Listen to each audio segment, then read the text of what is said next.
If you want to become a millionaire, you don't need to track everything. In fact, there are only four numbers that actually matter, and they're the ones the 1% quietly focus on. You don't need 10 different spreadsheets, you don't need to check your bank account every day, and you definitely don't need to stress over whether your coffee is £3.80 or £4.20. I'm Davina. I've worked in accounting and finance for over 15 years, and I went from being stuck in debt to building a six-figure net worth by doing less, not more. So in this video, I'm breaking down the four numbers you need to track to become a millionaire, why they matter, and why most people feel stuck even though they're doing everything right. Let's get into it. Number one, net worth. The first and most important number is your net worth. This number is key when it comes to building wealth, and tracking this completely changed everything for me. Net worth is simply what you own minus what you owe. So things like savings, investments, pensions, and property minus debt. And you want this number to be moving in the right direction. If it's positive, great, that means you're building. But if it's negative, that just means you need to focus on reducing your liabilities first. Most people avoid this number because it feels intimidating or they think it defines their worth, but it doesn't. It's just a scoreboard. But here's why it does matter. Your net worth tells you whether your financial decisions are actually working, not just whether you're doing okay month to month. Because the reality is you could earn a lot, but end up spending a lot and go nowhere. Tracking your net worth once a month keeps you grounded in reality. No emotion, no shame, just data. And this part is important. Early on, net worth doesn't grow fast. That's normal. At first, you're proving discipline, not building freedom. Freedom comes later. So if this number feels discouraging right now, that doesn't mean you're failing. It usually means you're in the foundation phase. Before I tracked my net worth, I genuinely thought I wasn't doing much. I remember saying to a friend, I make decent money and I'm investing, but it feels like nothing is happening. Once I tracked my net worth, I realized I was doing better than I thought. The problem wasn't my progress, it's just that I couldn't see it. And this pattern shows up even more in the next number. So to track your net worth, list your assets, so your savings, investments, pensions, and property. Then list your liabilities, so credit card debts, student loan, car finance. Then subtract one from the other. This single number will tell you what you need to do more of or less of. Moving on to the next one. Number two, investment rate. The second number is your investment rate, and this is where wealth is actually built. Saving is for protection, investing is for growth. This is where future you gets paid. This is also where most people quietly give up. Not because they're lazy, but because progress feels slow. Here's what most people actually miss. They think they need to feel ready before they start investing, when in reality, starting is what builds confidence. You don't invest because you feel ready. You invest because you want your money to work for you. And this is the number that eventually overtakes your effort. Not today, not this year, but if you stick with it, in the future it will. A lot of finance advice will tell you that you must invest a fixed percentage of your income, but I don't agree. I say start with what you can afford. That's what I did. I started investing £250 a month because that's all I could afford at the time. Over time, I increased it, but the most important thing was I started. And yes, if your goal is a million, you will need to invest more over time. But at the beginning, those small amounts matter far more than people realize. Here's what I want you to remember. Small, consistent investing beats time in the market, trying to pick the latest hot stock, or trying to catch up later. Let me quickly show you an example of why starting late costs more than people realize. Let's say Aaliyah starts investing £500 a month at 25 with an 8% return and keeps going for 25 years. She'd end up with over £430,000. Now let's compare her to Natalie, who waits because she doesn't feel ready. She starts 10 years later at 35, investing the same 500. By 50, she has over 260k less, even though she invested the same amount per month.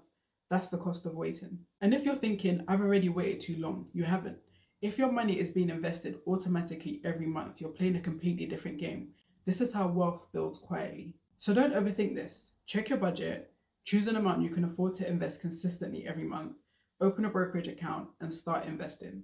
I personally prefer index funds because they're diversified, low cost, perfect for beginners, and a hands-off approach to building wealth.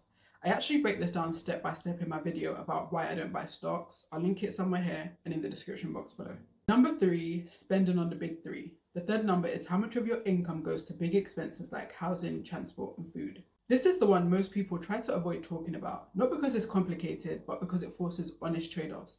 But this is where wealth is either made or lost. Because if too much of your income goes to rent or mortgage, car payments, or lifestyle costs, everything else becomes stressful. And people underestimate these costs all the time. They think about the car payment, but they forget about insurance, petrol, and maintenance. And that can easily be a few extra £100 every month. The reality is you can't outbudget a lifestyle that's too expensive. And this one decision can make every other number easier or impossible. As a general rule of thumb, these expenses should be no more than 50 to 60% of your take-home pay. So if your take-home pay is £3,500 a month, your essential expenses should ideally be no more than £2,100. If it's higher, here's where you can focus. Can you negotiate rent? Can you move to a cheaper area? Can you get a roommate? Can you drive a cheaper car? Or can you plan your meals and shop at a cheaper grocery store? I know these expenses affect your comfort and your lifestyle, but the truth is, you don't need to drive a Tesla or live in a luxury apartment. You can drive a second-hand Toyota, live in an affordable home, and be just fine. This is about long-term thinking, not flexing for the moment. When I was trying to improve my finances, I focused on reducing my food costs because that was my weak spot. I was overspending on eating out and takeaways. Once I reduced that, it freed up extra cash for investing without me feeling deprived. So have a look at your essential expenses. Pull up your bank statements for the last 3 months and have a look at those three costs: housing, food, and transport. If they're within range and you can save and invest every month, you're doing it right. If not, this is your biggest opportunity for change. You can use a spreadsheet, a notebook and pen, or you can use my budget template. I'll leave a link to it in the description box and you can grab a copy completely for free. Number 4, savings rate. The fourth number is your savings rate. This is about protection, not growth. And this is where a lot of people accidentally store their progress. Not because they're doing anything wrong, but because they get confused. They chase promotions and higher salaries and then oversave because watching cash pile up feels productive. But cash has a job, and that job is safety. Your savings are for building an emergency fund, which is 3 to 6 months of essential living expenses, or for short-term goals within the next 5 years, like saving for a house deposit, a holiday, or a wedding. That's it. Anything beyond that should be invested. Oversaving can actually slow down your wealth building process because inflation eats away at cash.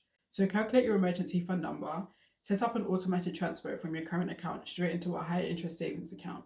Set it once and let it run. So here's how this all comes together. You don't become wealthy by being perfect. You become wealthy by being focused. If you track your net worth, your investment rate, your big fixed costs, and your savings rate, you're already doing what most people aren't. One more thing I'll add is mindset matters more than people realize, especially when you're on a journey to becoming a millionaire. It's easy to get stuck at 100k or 200k and feel discouraged by how far you still have to go. That's usually the point where most people quit, even though they're closer than they think. But wealth is built over decades, not months. Having a long-term mindset and staying focused on the goal is what will keep you going. When you feel stuck or think that you're not making progress, check your net worth and feel proud about how far you've come. It's about choosing freedom over appearances and building wealth in a way that actually feels sustainable. If this video helped, save it and come back to it. These numbers are worth revisiting. And if you want to double down on building wealth, watch my video on what I would do if I wanted to become a millionaire next. This video showed you how, the next one will show you what to focus on first. And if you found this video helpful, give it a like and subscribe for more personal finance videos like this. And remember, stay rich in mindset and the money will follow. Thanks for watching, and I'll see you in the next one.